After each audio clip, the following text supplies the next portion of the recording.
want to just touch on my rain workflow before we kind of get started and look at some videos and data in general. And a lot of this stuff, this is the Cliff Notes version of call from last time, where Ken goes into a lot of detail on the technical stuff. In terms of just thought process, for my quick, just kind of 4 bullet point thing here. My first thing I'm looking for, just noting problem areas, any painted lines, curbs, rubber sealant patches. These are areas that are going to be super low grip whenever there's water down on a track, right? We have less room for the water to kind of seep through in the surface. You have, different oils from the paints and rubbers that are coming back up to the top and creating, a lot lower grip conditions on those particular areas. Those are going to be the first things I'm looking for to make note of, and those are going to be things I want to either adjust my line for, or if I have to use some curbs, I want to make sure that I'm perfectly straight on those, and I'm not going to be trying to turn or accelerate or do any extra things that'll slip through those extra surfaces there. And especially for the sealant patches, those are going to be areas where I definitely want to at least initially just adjust my line to go from there. Fine grip on corner exit in terms of just feeling out how much grip there is on track. First thing I do is always just accelerate, straight line coming out of the pit lane, see how much grip there is on track.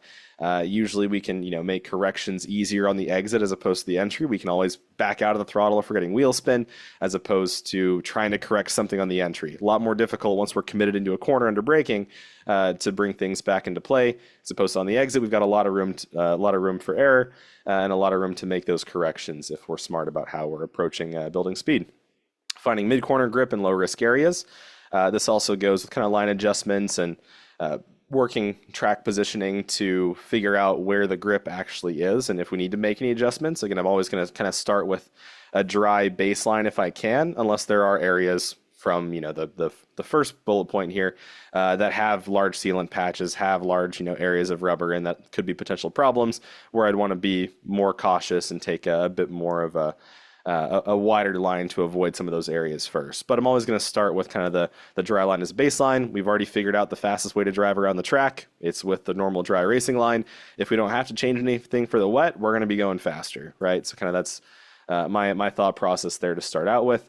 So kind of building up the mid-corner grip, adding in some steering angle, see how much the front wheels are going to be working. We'll see some examples of that soon as well. And then finally, building entry speed is kind of the last piece of the puzzle, right? Once we're confident with our corner exit, our corner entry, once we're confident with our corner exit and our mid corner, then we can start to push the boundaries of the entries forward a little bit, start to brake a little bit deeper, make sure we have a similar brake release to that in the dry, and then we'll be building some speed from there. So again, that's the highest risk component here. So I'm always going to do that in kind of the low risk areas on track first, with building entry speed, but certainly the kind of the last list on my priority chart.